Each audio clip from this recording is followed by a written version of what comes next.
Hello, ladies and gentlemen, JR Chunks 21 here. So, I'm going to go ahead and increase your line of sight at me here. So, as many of you know, I've been playing a deck known as Fur Hires for a little while now. I just changed up the deck recipe accordingly to a different strategy. The original strategy I ran was a more attack-centric build, but we have some new changes to it, a new lineup. First and foremost, not sponsored by them, but my go-to mat to play on. Tables at my college are a little nasty, so it's always nice to have a nice mat to play on. Spirit of the Warrior play mat. Got the little, let me see if I can get you guys a better image. It's got this nice samurai right here. But let's go ahead and dive right into this Fur Hire deck profile. Let's see if we can't make this a relatively short video, shall we? So, first and foremost, I'm going to shrink my little face cam here for you guys so you don't have to look at my ugly mug dog. Now, we do have a side deck for this. It may sound weird as it is moderately casual, but we do side deck. There are times where you side deck at my college where we play. We do have our own like little tiny meta game. So, let's get started with our monster cards. So we're going to start with monsters. We're going to start with our 3-ofs. So we run 3 Wiz. That's one of our higher level monsters. It's got 2,800 booty. It's nice. A lot of the stuff in the meta at our college will not be able to run over this. When you put it in defense mode, you gain some life points for each for hire you control, though I almost always forget to actually add those. Its main benefit is its negate. It negates spells and traps. It is a quick effect, so it is nice.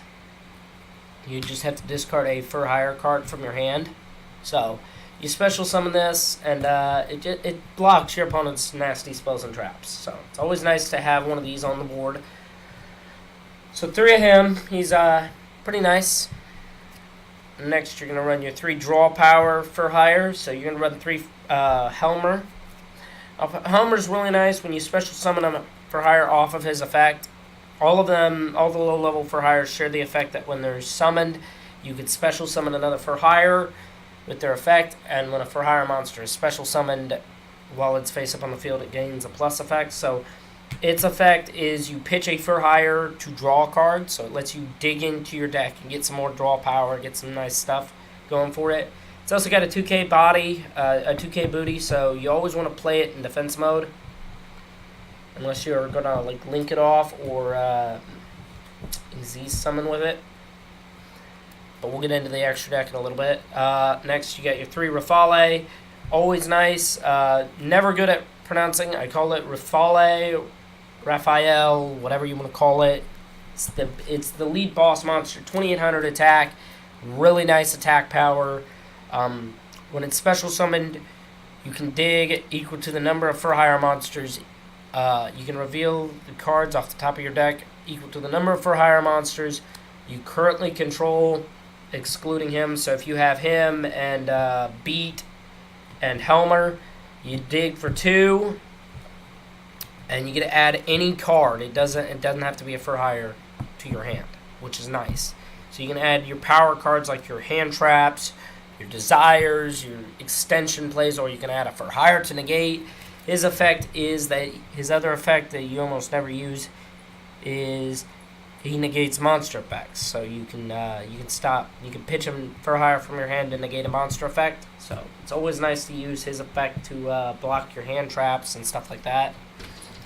Next, you've got Beat, your main guy. Always want to have him.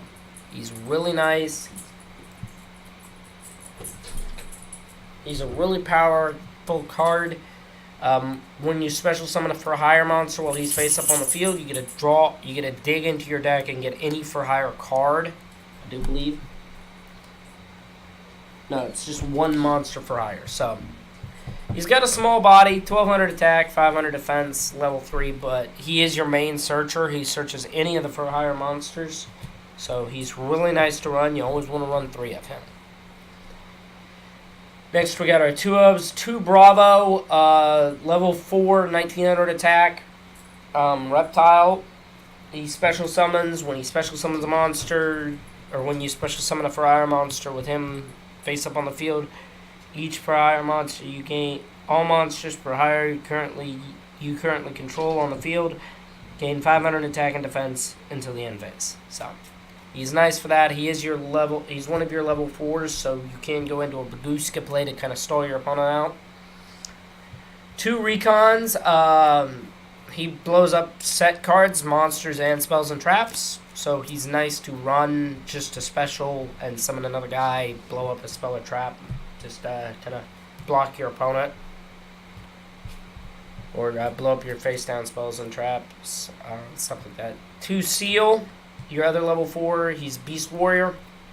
He recycles from your graveyard one for hire monster. I believe. Yeah, 1 monster for hire from the graveyard. It adds it to your hand, so another little extension play. 2 Dyna, hero for hire. Higher level monster, he's 2500. Really nice to just take shit out of your opponent's grave, banish it whenever it's special summoned. He also has the added effect that your opponent can't target any other for hire monsters other than him while he's face up on the field, so protects your guys from battle. 2 Dampa. He blows up your face down threat, or your face up threats. So 2 of him is always nice. Next, our hand trap lineup, we got 2 Ghost Reaper and Winter Cherries. Really good to block your opponent's extra deck. I don't need to explain what these guys do. These are your hand traps. And 2 Ash Blossom. I almost always have one of these in my hand, even running it at 2. I used to run it at 3, but I added some new stuff to this that required me to take some non-necessary components out. Next, we have our 2 traps. 2 Reckless Greed. They're really nice. You set one, and if you got Whiz out, you activate it. You draw your 2. If you draw into a for hire monster, you just made a good move. Ultimately, this is draw.deck. You can, the guy who built this deck originally, who goes to school with me, I've seen him draw upwards of 6 to 8 cards just off of this, and that's some mean draw power. So 2 Reckless Greed, 3 Fire Formation Tenki. You want to start with this. It lets you get your seal out of your deck, and then after that it just sits there and does nothing. But it does let you get seal, which is always nice. It's a pretty combo extender. More draw power and Desires. Banish the top 10, draw 2. It's always nice. 2 Mayhem for hire. Recycles your fire for hire monsters from your deck, or from your graveyard. So you summon them in defense mode. Always nice to block an attack, get further extensions. 2 Called by the Grave. Again, block hand traps, or anything that any monster effects that activate in the grave. Comes up a lot more than you would think. Sorry about that, guys. I had a text message come into my phone. 1 Upstart Goblin, better to play 39 than 40. 1 Rhoda, searches out your beat, and 1 Monster Reborn, because, again, recycle from the grave.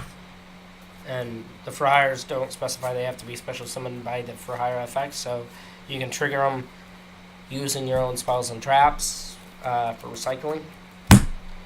Next, we go into our extra deck. So we got number 49, Fortune. He's really good. When he dies, he does recycle your stuff.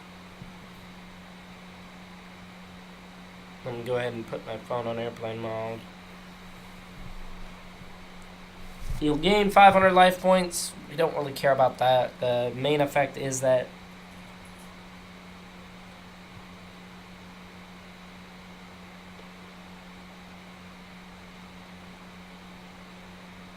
you can target 2 level 3s from your graveyard and spin them back to the deck. Number 64, Ronin. He is your token play. He'll make your tokens. He'll make you happy. Happy.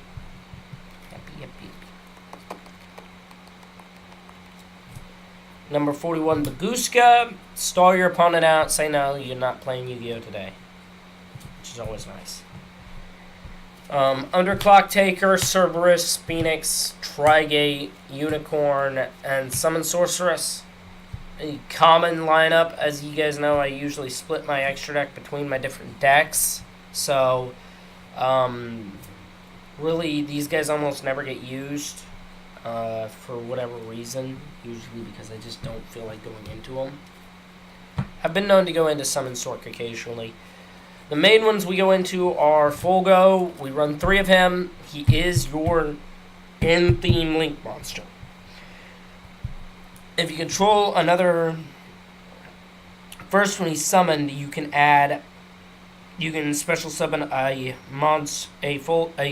for-hire monster with a different type than the 3 you used from your deck in defense position. So your ending play would be to summon Wiz with this.